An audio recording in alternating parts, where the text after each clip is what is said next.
大家好，我係卑卑呢一集咧要講嘅係我呢堆同步機嘅最終配置。呢個係 COG 模式同呢個係標準模式嘅嗰個隊伍咧擺埋喺同一個盒度嘅。首先咧呢一個炎魔啦，佢係雙槍將啊，喺兩個模式底下佢都有好強嘅戰鬥力嘅。好，跟住睇下標準模式嘅另一個隊員，動地巨獸。唔係，講錯咗添。呢個係章魚海獸。調過重心之後咧，佢係十分之平衡嘅，持久力都好唔錯嘅。除咗防禦力之外，都幾難打得走嘅。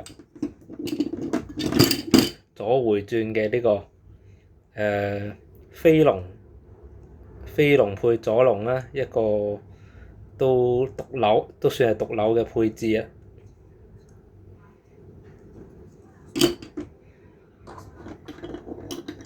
跟住動地巨獸啊，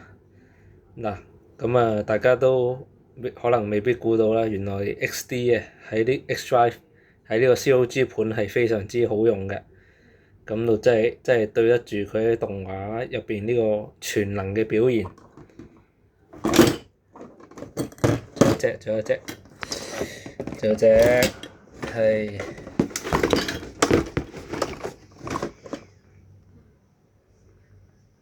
就係呢個麒麟配左龍啦。咁點解揀麒麟咧？因為佢本身尾速好，仲要有少少攻擊力，所以都係一個好全面嘅一個配置。仲有呢個係轉得幾好嘅，你睇下。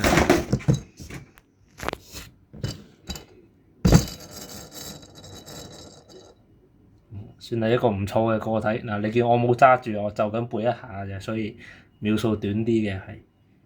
好啦，多謝收睇。